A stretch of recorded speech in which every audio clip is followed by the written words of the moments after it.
નમઃ પાર્વતી પતે હર હર મહાદેવ.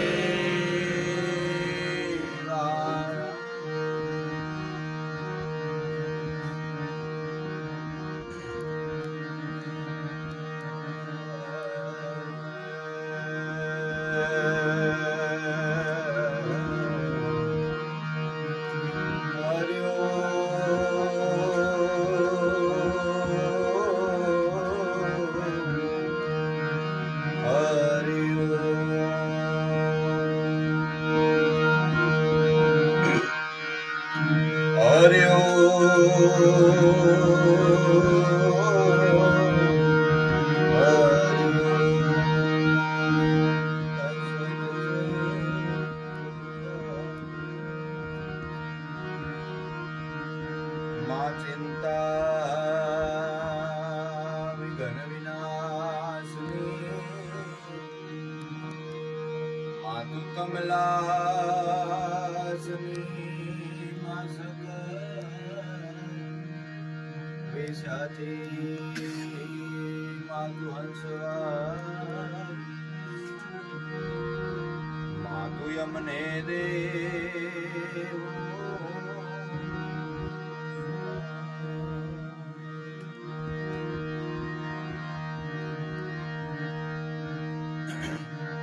સાત વર્ષ પૂરા થાય નાથા બાબાના.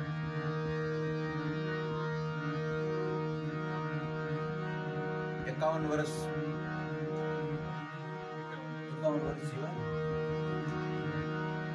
આજે એ વાત 7 વર્ષ વીતી ગયા છતાંય પરિવાર વાર્તાકાર છું. પણ આજે અચાનક આવવાનું થયું પ્રોગ્રામ. મારો મોરારી બાપુ ત્યાં હતો, પણ અમદાવાદમાં જે બનાવ બન્યો એટલે પ્રોગ્રામ બાપુએ રદ રાખ્યો. પણ કદાચ નાથા બાપાનો બોલાવો હોય છે, એના ગુણગાન ગાવાના. એકવાર રાતે આવ્યો તો અહીં દર્શન કરવા, આપણે વર્ષની જેવું થયું. પણ બધાય હું એકાદ ગીત ગાઈશ બાપનું, મારું પોતાનું જે લખેલું છે. પણ એ પહેલા બધાય ભાવથી મારી યારે 5 મિનિટ આપણે ધૂન કરીએ બધાય, કારણ કે એની તિથિ છે. મોબાઈલ ઘડી વાર મૂકી દઈ. મોબાઈલમાં આવું જ છું બહુ. માના કવિઓએ ખૂબ ગુણગાન ગાયા છે અને માના ગાવા જોઈએ. માનું ઋણ અખિલ બ્રહ્માંડનો નાથ ન ચૂકવી એકો.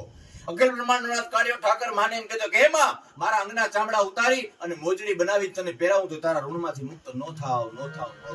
આપણે તો પામર માણસ છીએ, ક્યાંથી એનું ઋણ ચૂકવી? માનું ઋણ તો કોઈ ચૂકવી શકતું નથી અને કોઈ નહીં ચૂકવી શકે. પણ બાપ એક અધકેરું પાત્ર છે. એ પોતે એટલે ખૂણે રોઈ લે અને દીકરાને દાંત કાઢતો તેડી લે એની બાપ છે. એટલે બાપ માટે પાસ એ ઘેરો રે વડલો ને ઘેરી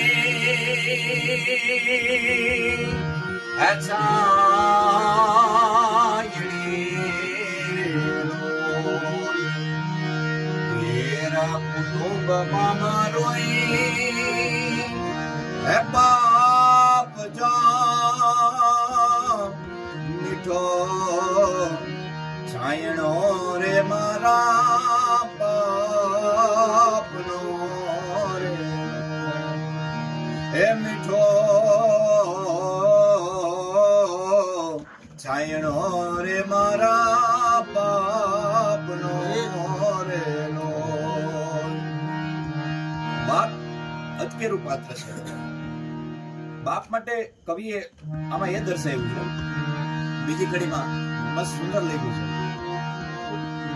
કે આંગણી બકડી તે મારા હે બાપની રે લોન આલ્યો હું તો ડગુમાં કોઈ હેચા